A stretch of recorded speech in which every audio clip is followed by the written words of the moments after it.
स्वागत करता हूं अपने YouTube चैनल सुरेंद्र सिंह बोरा में।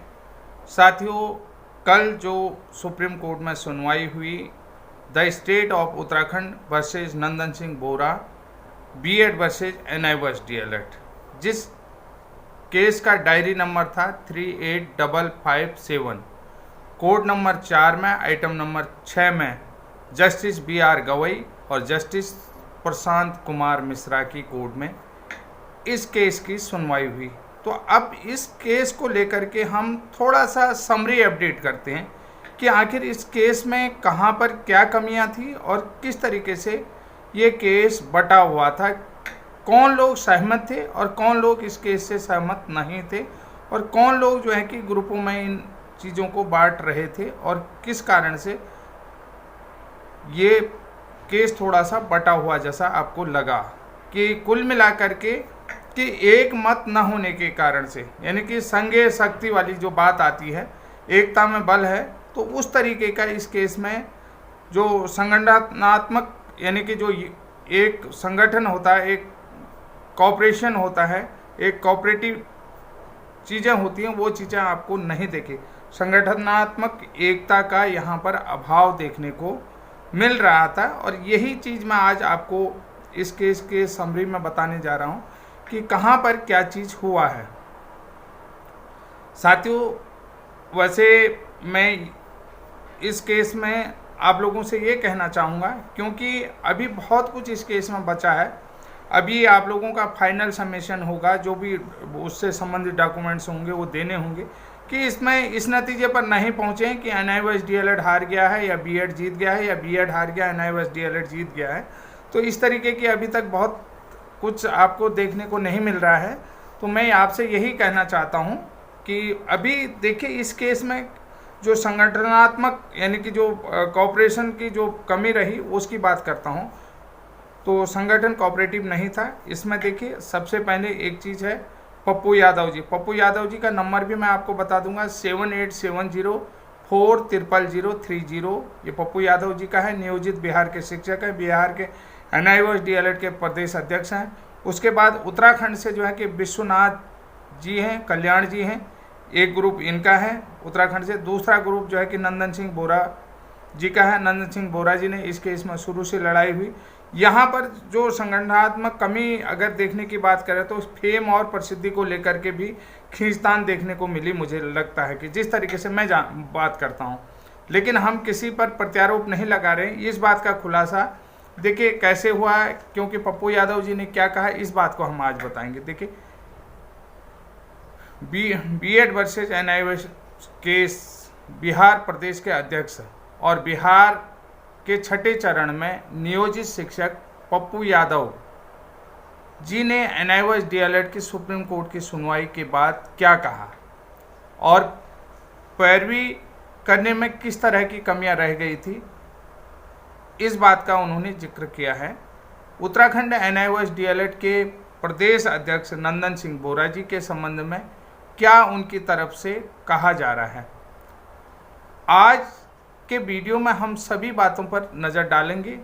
और उससे पहले हम नंदन सिंह बोरा जी को धन्यवाद करते हैं। उन्होंने उत्तराखंड NIOS DLED को राष्ट्रीय पटल तक पहुंचाया है, साथ में NIOS DLED को उत्तराखंड हाई कोर्ट से जीत भी दिलाई है। साथियों, ये बहुत बड़ी बात है कि उन्होंने एक छोटे छोटे बिछड़े हुए अलग अलग जगह से, क्योंकि उत्तराखंड का भौगोलिक परिस्थिति इतनी विकट है कि लोगों से कनेक्ट नहीं हुआ जा सकता, लेकिन उन्होंने लोगों को, उत्तराखंड के लोगों को जोड़ा, अलग अलग विषम परिस्थितियों से लोगों को जोड़ा, और NIOS DLED का केस उत्तराखंड से जीत के राष्ट्रीय पटल तक पहुंचा। इसके लिए सैल्यूट करते हैं, क्योंकि बहुत सारे लोग मेरे साथ कभी भी एक मत नहीं रहे और आगे भी एक मत नहीं रहेंगे। इस बात को मैं कहता हूं, क्योंकि मैं हमेशा बीएड का पक्ष लेते आया हूं, और मैं हमेशा जो है कि अभी जो है कि वर्ग 3 मध्य प्रदेश के बीएड का फेवर, जो न्यू मतलब चयनित शिक्षक हैं, उनका फेवर मैं हमेशा लेता हूं, चयनित शिक्षकों का फेवर लेता हूं। लेकिन हमारा किसी भी प्रकार से किसी भी डिप्लोमाधारी के साथ मतभेद नहीं। अगर वो चयनित हो गए तो उनकी नौकरी बरकरार रखनी चाहिए, क्योंकि रोजगार की ज़रूरत सभी को है, चाहे नंदन सिंह बोरा हो या सुरेंद्र सिंह बोरा हो, दोनों को नौकरी की ज़रूरत है। और हम क्योंकि यहाँ पर नंदन सिंह बोरा जी को इसलिए सैल्यूट करते हैं कि उत्तराखंड के बारे में हम जानते हैं, उत्तराखंड की भौगोलिक परिस्थिति को हम जानते हैं। उत्तराखंड में कितना विकट भौगोलिक परिस्थिति है, इस बारे में नंदन सिंह बोरा जानते हैं, सुरेंद्र सिंह बोरा जानते हैं, जो उत्तराखंड के निवासी वो जानते हैं। एक दूसरे से कनेक्ट करना, एक दूसरे से कम्युनिकेशन करना कितना कठिन है, इस बात को आप समझ सकते हैं, क्योंकि कई कई जगह ऐसी हैं कि जहां दूर संचार व्यवस्था भी काम नहीं करती, नेटवर्क प्रॉब्लम रहती है, बात भी नहीं हो पाती है। किसी नेटवर्क एरिया में आने पर ही उन लोगों से बात करते हैं, उस नेटवर्क आने में भी उनका एक दिन का समय व्यर्थ होता है। तो साथियों, पप्पू यादव जी ने जो है कि सुप्रीम कोर्ट की सुनवाई को लेकर के क्या कहा है, उन्होंने कहा कि मैं दुखी मन से बात कर रहा हूं कि जितनी भी हमने मेहनत की थी पटना हाई कोर्ट में, त्रिपुरा हाई कोर्ट में, सब में पानी फेर दिया गया। यानी कि जो भी हमारी मेहनत थी वो सब मेहनत को ले डूबे उत्तराखंड वाले। इनका कहने का मतलब ये था कि वो जो है कि सारी उसमें पानी फेर दिया है। देखिए, दूसरा पॉइंट उन्होंने कहा कि कोर्ट में जितने व्यापक रूप से सुनवाई होनी चाहिए थी उस तरीके से सुनवाई नहीं हुई है। जिस व्यापक रूप से कोर्ट में बातें रखनी चाहिए थी वो तरीके से बातों को नहीं रखा गया, क्योंकि सीनियर एडवोकेट कपिल सिब्बल जी की हम बात कर रहे थे, कपिल सिब्बल जी को नहीं उतारा गया। फिर भी जो है कि सलमान खुर्शीद साहब ने अच्छी तरीके से बातें रखी। हम लोगों ने बहुत सारी बातें कही थी, लेकिन हमारी बातें वहाँ पर नहीं मानी गई, ये पप्पू यादव जी का कहना है। और तीसरी बात उन्होंने कहा कि सुप्रीम कोर्ट में यानी कि जो खेला सुप्रीम कोर्ट में हुआ है तो लोगों की ज़िंदगियों के साथ खेल हुआ है, उसे पूरा देश जो है कि माफ़ नहीं करेगा। जब क्षमता नहीं होती है तो सुनवाई नहीं करवानी चाहिए, सुनवाई करवाने की आवश्यकता भी नहीं थी। हमने कहा था कि 2 तारीख को बिहार के लोगों की ज्वाइनिंग को लेकर के थोड़ा सा रुक जाइए, लेकिन इन लोगों को इतनी जल्दी थी पैरवी कराने की, उन्होंने आज ही सब कुछ कंप्लीट करवा दिया। यानी कि हमारे हाथ में कुछ बचा ही नहीं कि इन लोगों ने जल्दीबाजी में आनन फानन में ये सुनवाई कराई है, तो ये सब कुछ आज ही इन्होंने सब सत्यानाश कर दिया है। ये चीज़ें उन्होंने कह रखी हैं, कंप्लीट करवा दिया। अब उन्होंने एक बहुत बड़ा बात कही है कि बहुत बड़ी बात कही कि इसको आरोप भी कह सकते हैं हम, इसको आरोप नहीं भी कह सकते हैं, क्योंकि ये अब मेरा मन है, लेकिन ठीक है, जो उनका कहना है उस बात को मैं आप लोगों तक पहुंचा रहा हूं कि आप एक दिन में आनन फानन में वकील करते हैं, वह क्या बहस करेगा, उसे पूरा फैक्ट का पता ही नहीं है। आपने ऐसा परपंच रचा कि फंडिंग आनी भी बंद हो गई। हमारे अकाउंट में 1,35,000 पड़े हैं, उसके बाद फंडिंग आना भी बंद हो गया, तो हम बड़े वकील को भी नहीं कर सकते हैं। तो उनका कहने का है कि एनआईओएस को तो डुबा दिया है और अब इसकी रक्षा ईश्वर ही कर सकता है। यानी कि एनआईओएस को डुबा दिया है, इसकी रक्षा अब सिर्फ ईश्वर ही कर सकता है। तो साथियों, इस तरीके की महत्वपूर्ण बातें उन्होंने कही हैं। तो फिर उन्होंने कहा कि हम जो है कि उत्तराखंड के कुछ सदस्य हैं, जो उत्तराखंड की दूसरी टीम है, विश्वनाथ जी, कल्याण जी, तो उस ग्रुप से हम बात करेंगे।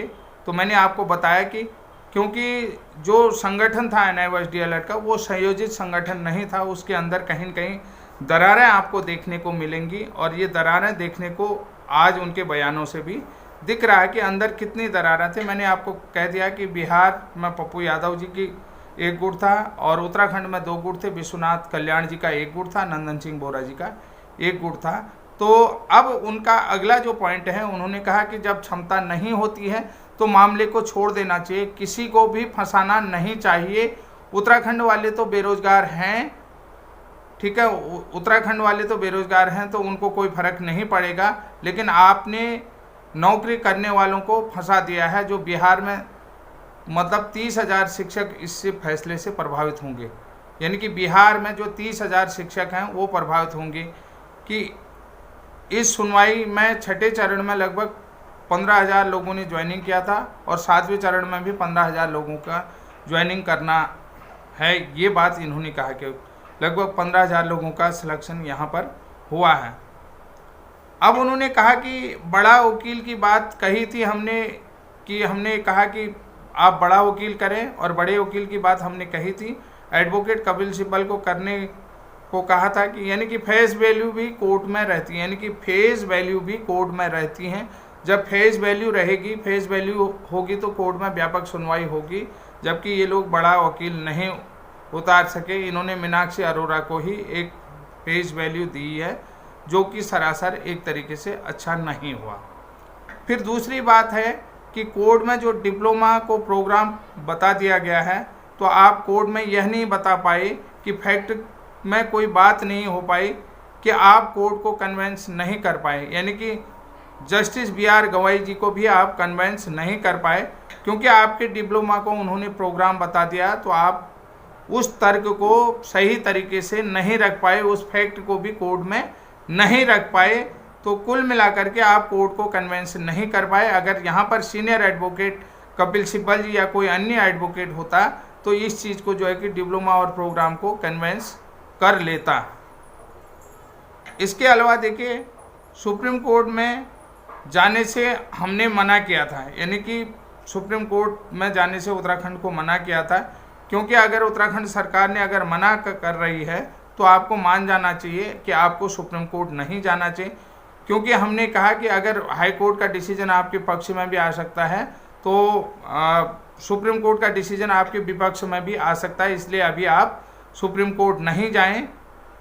तो साथियों, क्योंकि आपका तो क्या बिगड़ जाएगा, ये भी बात है। उन्होंने कहा कि उत्तराखंड के लोगों का तो क्या बिगड़ा, कि उत्तराखंड के लोगों ने सिर्फ एक चीज़ कह दी कि हम तो डूबेंगे सनम, तुमको भी ले डूबेंगे।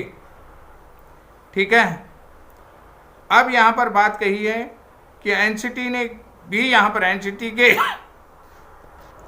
हियरिंग के दौरान एनसीटी के एडवोकेट ने भी कहा कि हमने पटना हाई कोर्ट के आधार पर इनको स्वीकृति दे दी थी, कि जो NIOS DLED है इनको पटना हाई कोर्ट के आधार पर स्वीकृति दे दिया था, बाद में हमने जो है कि अब मना कर रहे हैं। ये भी बात वहाँ पर की, क्योंकि आप इन चीज़ों को कन्वेंस कोर्ट में नहीं कर पाए, क्योंकि आपने सीनियर एडवोकेट को नहीं उतारा। इस तरीके की बात है पप्पू यादव जी ने कहा है। और एक चीज़ और बता देता हूँ कि जैसा कि उन्होंने कहा कि उत्तराखंड वाले तो बेरोजगार थे और उनको कोई फर्क नहीं पड़ेगा, लेकिन उत्तराखंड वालों ने हमारे साथ एक चाल चली कि हम तो जाएंगे, डूबेंगे सनम, तुमको भी ले डूबेंगे। इस तरीके की बात उन्होंने यहाँ पर कही है। तो साथियों, अगला जो बात बता देता हूँ, पप्पू यादव जी ने एक बात और कही है कि कोर्ट में इस बात को रखना चाहिए था कि एनसीटी ने हमें गलत डिप्लोमा क्यों करवाया, एनसीटी ने हमें गलत डिप्लोमा क्यों कराया। आरटी ने जब क्वालिटी एजुकेशन की बात करता है या आरटी क्वालिटी एजुकेशन की बात करता है तो 24 मंथ का डिप्लोमा होता है, तो हमें जो है कि अगर 18 महीने का डिप्लोमा मान्य नहीं था तो हम लोगों को 18 महीने का डिप्लोमा क्यों करवाया, ये भी बात उन्होंने कही। जबकि इस डिप्लोमा के लिए भी संसद के दोनों सदनों में बिल हुआ है, संसद के दोनों सदनों में बिल पास हुआ है, इस बात को भी उन्होंने कहा। उसके बाद देखिए, उन्होंने कहा कि जो शिक्षक को आपने कहा कि प्राइवेट सेक्टर में उनकी नौकरियां नहीं जाएं, तो उसी विद्यालय में रहे, ये कहाँ से संभव है। कल को उन लोगों को प्रमोशन भी मिलेगा, प्रमोशन होकर के दूसरे विद्यालय में, यानी कि उस विद्यालय में वो कोर्स मान्य है, अन्य जगह वो मान्य नहीं है, उस रिक्रूटमेंट में वो मान्य है और नई जगह पर वो मान्य नहीं है। तो ऐसा क्योंकि आरटी के नियमों का उल्लंघन भी है।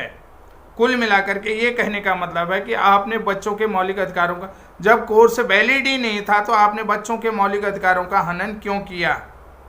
यहाँ पर बच्चों के मौलिक अधिकारों का, क्योंकि उसी स्कूल में तो आपका कोर्स पूरी तरीके से वैलिड है और आपकी नौकरी ना जाए और बच्चों को भी आरटी का लाभ मिलना चाहिए। आरटी एक्ट जो है कि बच्चों का भी मौलिक अधिकार है उसका, तो दूसरे विद्यालय में अगर ये जाएं या नई रिक्रूटमेंट की तरह जाएं, कल को ये प्रमोशन भी लेंगे, तो ये कोर्स वैलिड नहीं, ये कहाँ का न्याय है। इस चीज़ को भी आपने रखना चाहिए। दूसरी बात, उन्होंने कहा कि बिहार जो है कि इस केस में पार्टी नहीं था, उत्तराखंड पार्टी था। तो अब हम अगर रिव्यू में भी जाते हैं तो बहुत कुछ उम्मीदें नहीं बची हैं। तो एक बात उन्होंने और कहा कि शुक्र मनाइए कि पटना हाई कोर्ट और त्रिपुरा हाई कोर्ट के डिसीजन को चैलेंज नहीं किया है, केवल उत्तराखंड हाई कोर्ट के डिसीजन को चैलेंज किया हुआ, इसका लाभ मिलेगा कहने का मतलब है। तो मुझे लगता है कि जाहिर सी बात है, अब जब सुप्रीम कोर्ट से सब कुछ हो रहा है, डिसीजन किसके पक्ष में आता है ये तो हम नहीं कह सकते हैं। उन्होंने माना है कि 40% जो है कि NIOS के फेवर में और 60% बीएड के पक्ष में उन्होंने माना है। अब अगर रिव्यू में भी जाएंगे बहुत कुछ नहीं मिलेगा, तो उनका कहने का मतलब है शुक्र इस बात का है उन्होंने पटना हाई कोर्ट के डिसीजन को चैलेंज नहीं किया, नहीं तो वो भी आज रद्द हो जाता है, जिस तरीके से उत्तराखंड हाई कोर्ट के डिसीजन को चैलेंज किया उन्होंने, तो ये चीज़ें उत्तराखंड में ही प्रभावित रही, इस तरीके का उनका मानना है। आगे जो है कि कोर्ट को कन्विंस करना चाहिए था, सीनियर एडवोकेट रखना चाहिए था, जो कि नहीं कर पाए। साथियों, ये थी महत्वपूर्ण जानकारियां, और इन महत्वपूर्ण जानकारियों को लेकर के पप्पू यादव जी ने क्या कहा, कहां पर कोर्ट के केस में कमियां रहीं, किस तरीके से कमियां रहीं और क्या क्या बातें होनी चाहिए, कहां सीनियर एडवोकेट उतारना चाहिए, कब सुनवाई होना चाहिए था, ये सारी बातें उन्होंने कहा है। लेकिन एक चीज़ मैं आपको बता देता हूं, उन्होंने ये भी कहा था कि आप 18 तारीख तक रुक जाइए, 18 तारीख के बाद बिहार में नियुक्ति मिलना शुरू हो रहा है, यानी कि 18 तारीख के बाद बिहार के लोगों को ज्वाइनिंग मिलेगी, तो 18, 30, 31 तारीख में सुनवाई कराएंगे, ये बात भी उन्होंने कहा। क्योंकि अभी जो है कि बिहार NIOS DLED को नियुक्ति नहीं मिली है, तो साथियों 18 तारीख के बाद उनको नियुक्ति मिलेगी। आप देखिए सुप्रीम कोर्ट के फैसले से वो लोग कितना प्रभावित होते हैं, और पूर्व नियुक्त शिक्षक जो NIOS DLED वाले वो कितना प्रभावित होते हैं। आपको मैंने बता दिया, त्रिपुरा हो गया, उत्तराखंड हो गया, पटना हो गया, उत्तराखंड में तो नहीं है, पटना हो गया, त्रिपुरा हो गया, आसाम हो गया, राजस्थान हो गया, बहुत सारी जगह पर NIOS DLED को ज्वाइनिंग मिली है। क्या वो सभी लोगों की नियुक्तियाँ प्रभावित होती हैं या नहीं? तब तक के लिए जय हिंद, जय उत्तराखंड।